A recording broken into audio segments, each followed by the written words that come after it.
Eder, McAllister.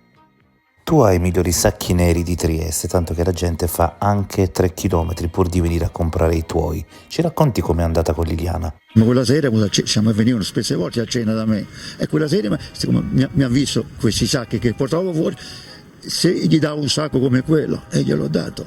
E poi il giorno dopo mi ha chiesto un altro sacco e gliel'ho dato. Per me la storia è finita là, capito?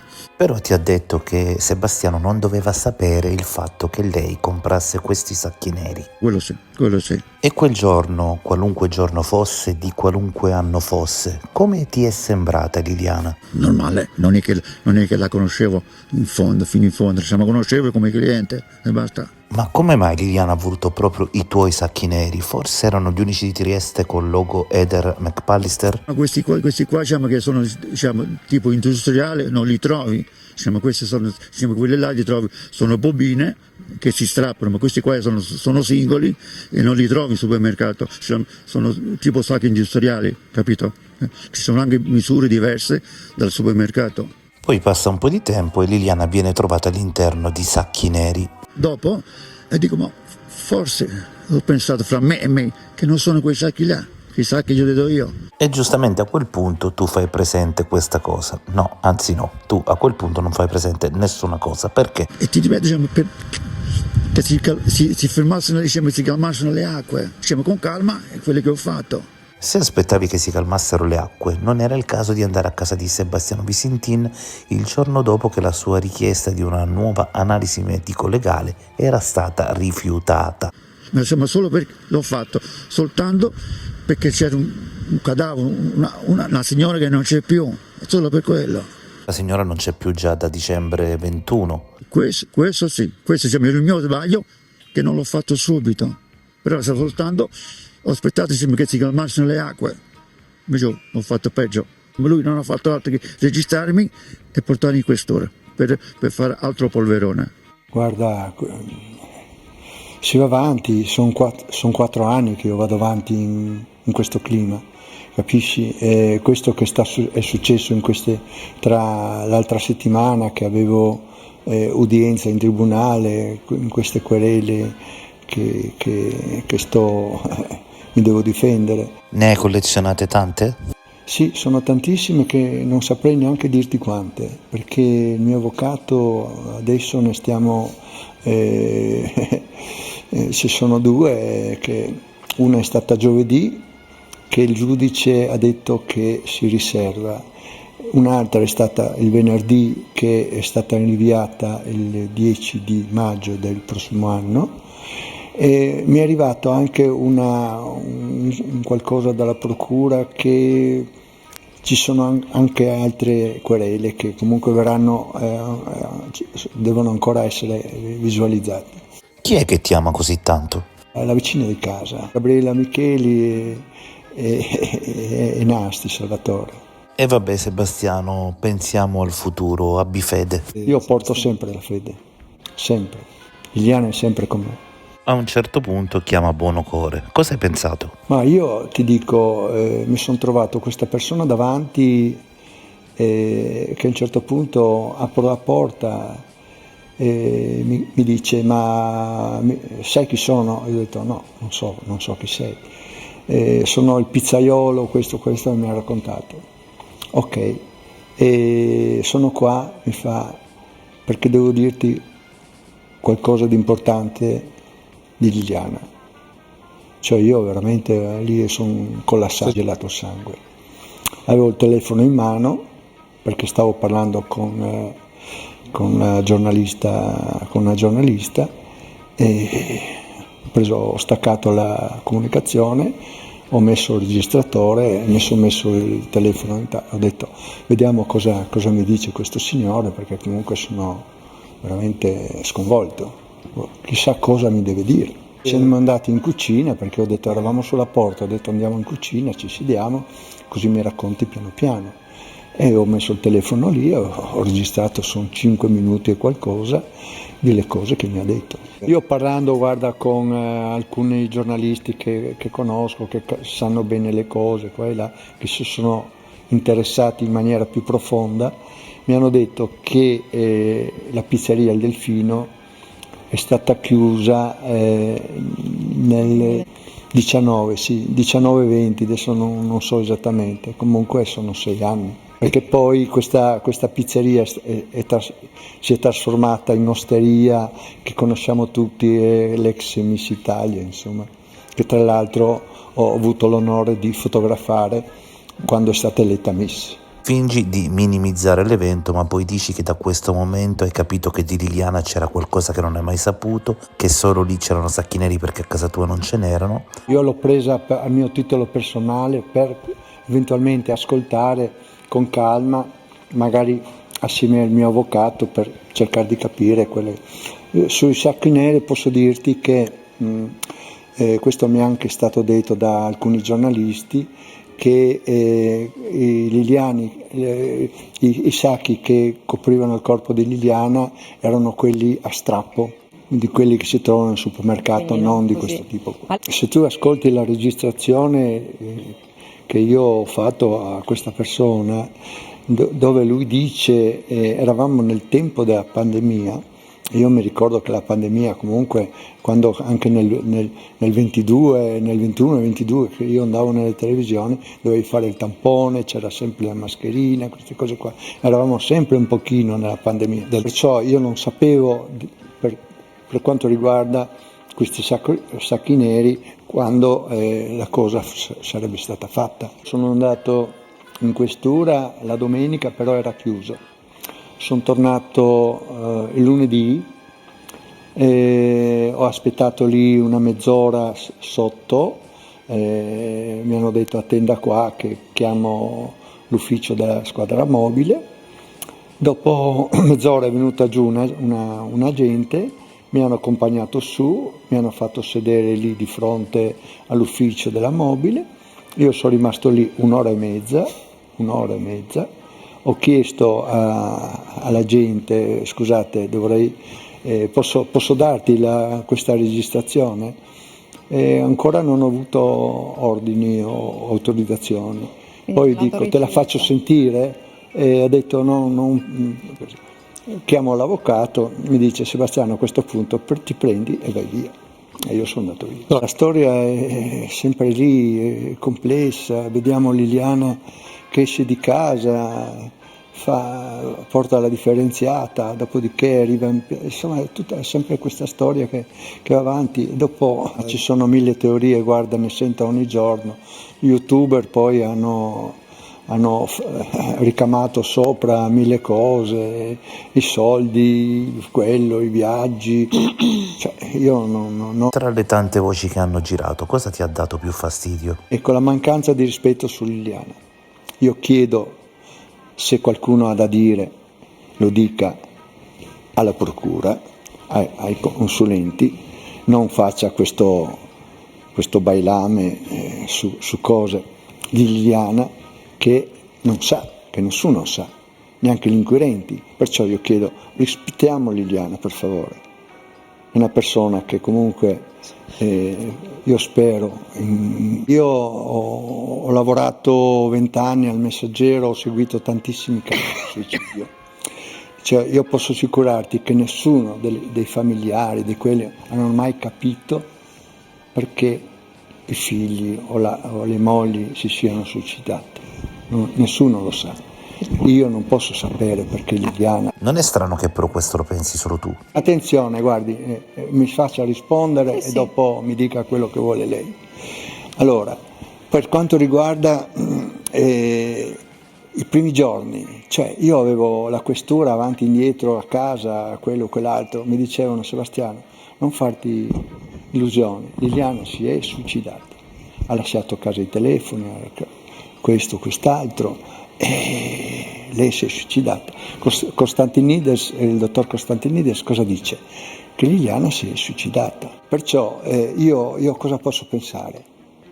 Quello che mi hanno detto, cioè eravamo agli inizi per capire certe cose, poi sono passati 4 anni, capisci? E in 4 anni cosa abbiamo scoperto? Niente. Per quanto riguarda queste supposizioni di un personaggio che si che si profeta amante e tutto il resto, io dico a questo signore, abbi il coraggio di chiudere la bocca, Certo. non permetterti di nominare neanche il nome di Liliana. Lui non ha titolo, perché lui non ha, a me non mi interessa, anche se fosse vero, ti dico sinceramente, anche se fosse vero un amore, perché di no? Può succedere, due persone si incontrano dopo tanti anni, magari hanno avuto una relazione, qua e là, allora cosa ci guadagni? Vuoi far vedere che tu sei un amante, che amavi Liliana? Ma vergognati! È stata respinta la nostra richiesta di fare una ulteriore accertamento medico-legale. È un errore tremendo, perché tutto questo avrebbe potuto dare delle risposte che non avremo, capisci? Ne avremo noi, non l'avrà la procura. Io chiedo che venga fatta un'ulteriore indagine medico-legale per poter capire. Una volta hai detto che avrebbero potuto arrestarti, oggi hai paura che accada? Assolutamente no, è anche un avviso di garanzia, cioè non è che sono io l'assassino di questo, cioè è un avviso di garanzia, capisci? Io non sono, per il momento sono indagato, per carità, anzi mi fa piacere che comunque gli inquirenti voglio che facciano fino in fondo, in modo che un indomani non dicono non abbiamo fatto questo, non abbiamo fatto quell'altro.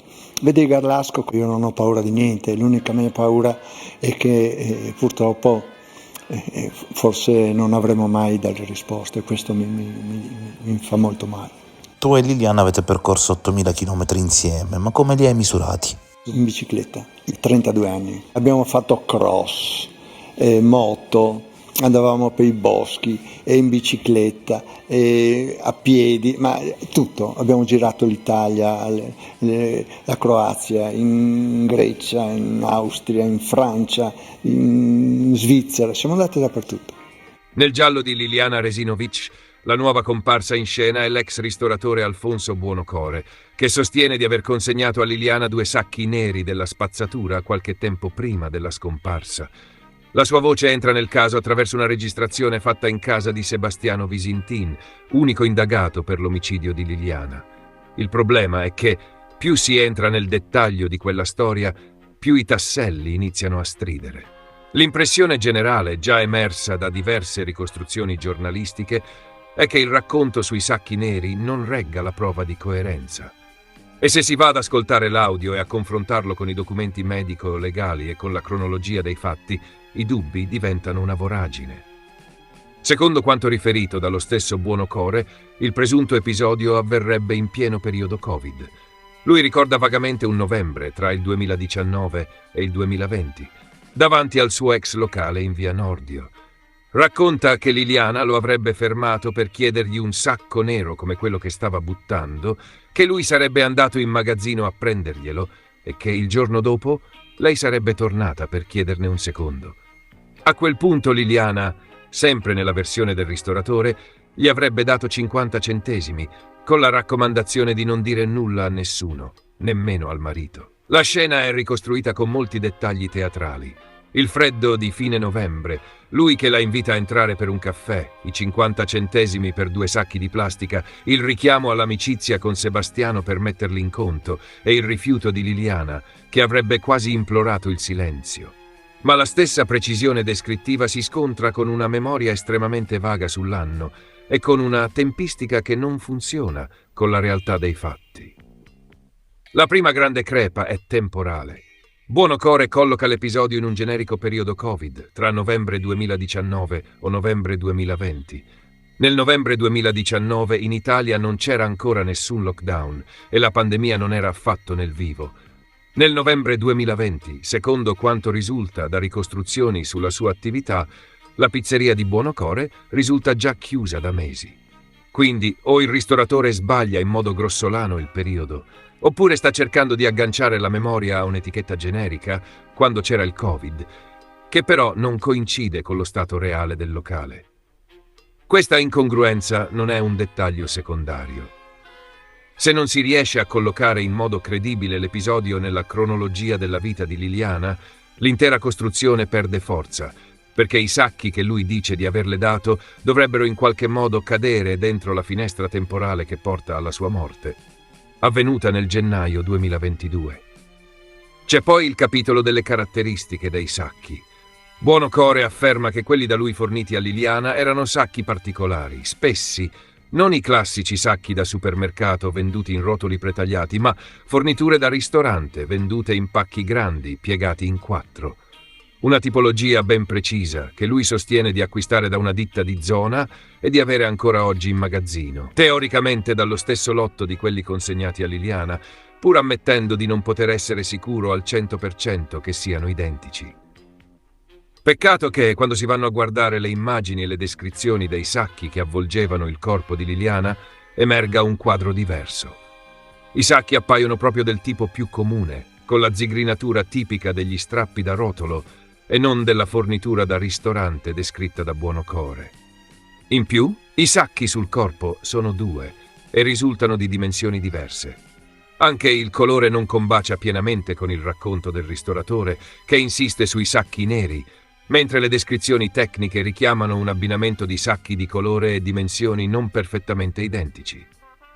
Se il cuore della testimonianza è «quei sacchi potrebbero essere i miei», ma le caratteristiche fisiche dei sacchi che avvolgono Liliana non coincidono per tipologia e per dettagli, la storia si indebolisce in modo evidente.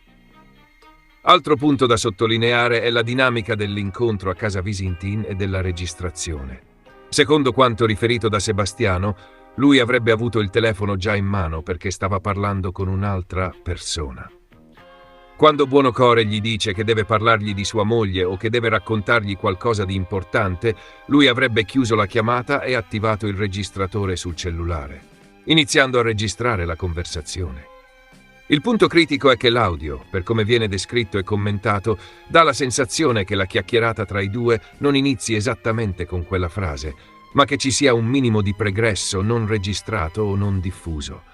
In pratica, Buonocore suona, la conversazione si avvia e solo in un secondo momento esplicita il motivo per cui è andato lì, cioè la storia dei sacchi neri.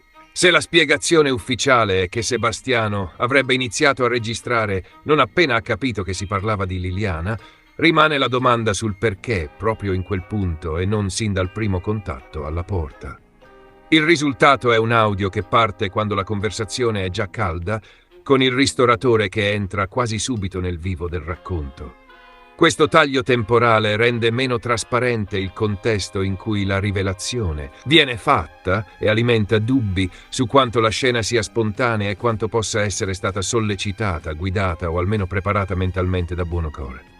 Un aspetto fondamentale che va messo in risalto è la sequenza logica tra l'inizio della chiacchierata e il momento in cui Buonocore spiega il motivo per cui si trova lì.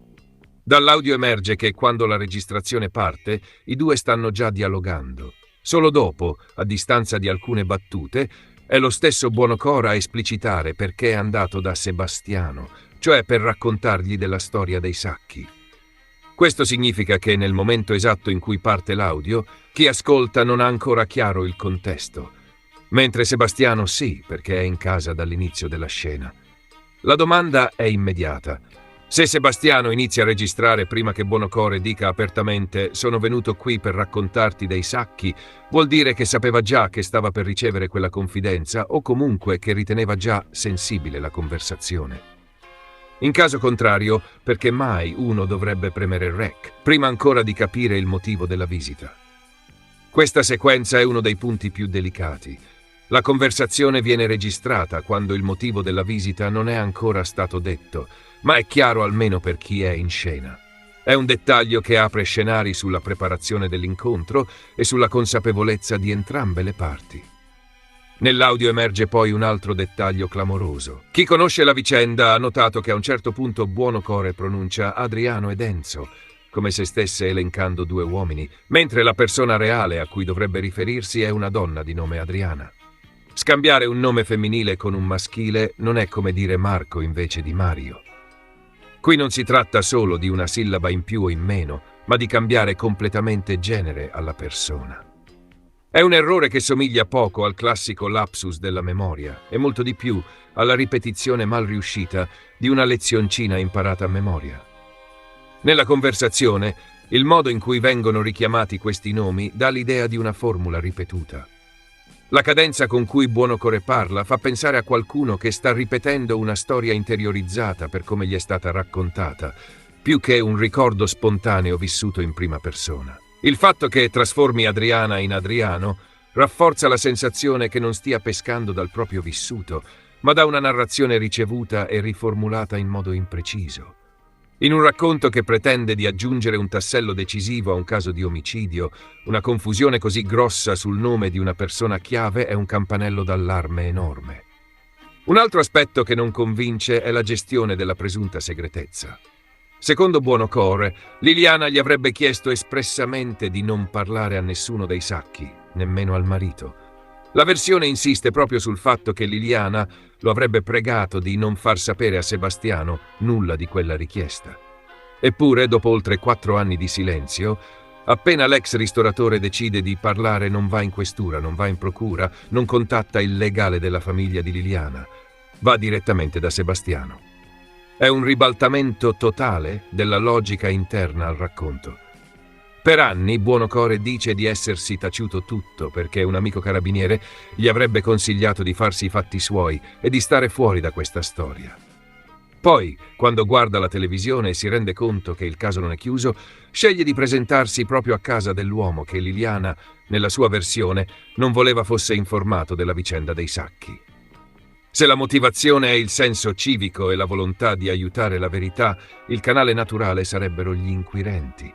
Se invece la motivazione è togliersi un peso dalla coscienza, la persona più ovvia a cui rivolgersi sarebbe la famiglia d'origine di Liliana o il suo legale, non chi è nel mirino di un'indagine per omicidio. Questa scelta di percorso rende la testimonianza ancora meno credibile. Nel racconto di Buonocore colpisce anche la sproporzione tra i dettagli minuscoli che ricorda e i vuoti enormi sulle parti essenziali. Da un lato ricorda il freddo, il periodo di fine novembre, ricorda la cifra di 50 centesimi per 2 sacchi, ricorda la battuta sul metterli in conto a Sebastiano.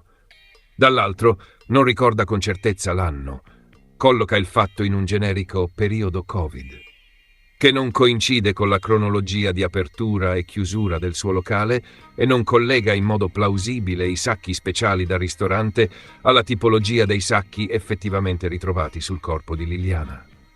Quando la memoria funziona a isole così selettive, è legittimo chiedersi se i dettagli siano davvero ricordi autentici o elementi narrativi aggiunti per rendere la storia più credibile. Una persona che non sa dire se era 2019 o 2020, ma ricorda 50 centesimi precisi dopo anni, lascia quantomeno perplessi. Non stupisce che chi conosce il caso da anni abbia reagito con grande scetticismo.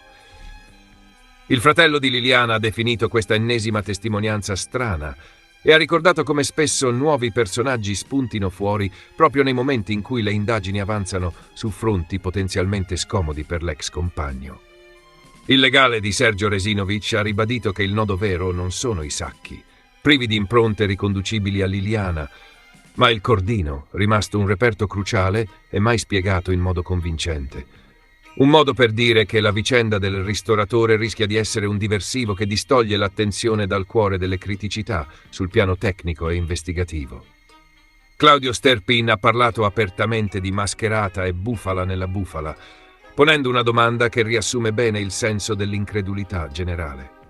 Con 50 centesimi Liliana avrebbe potuto comprare un intero pacco di sacchi in qualunque supermercato. Perché mai rivolgersi a un pizzaiolo per ottenerne 2, per di più con una scena teatrale, la raccomandazione al silenzio è un racconto che salta fuori solo anni dopo. Se si mettono in fila tutti gli elementi, il racconto di Buonocore sui sacchi neri appare costruito su fondamenta fragili. La cronologia non torna con la realtà della pandemia e con la storia del locale. Le caratteristiche dei sacchi descritti non coincidono con quelli che avvolgevano il corpo di Liliana. L'audio della conversazione con Sebastiano parte quando la scena è già avviata e lascia fuori l'antefatto, con il dettaglio fondamentale che la spiegazione del perché il ristoratore è andato lì arriva solo dopo l'inizio della registrazione.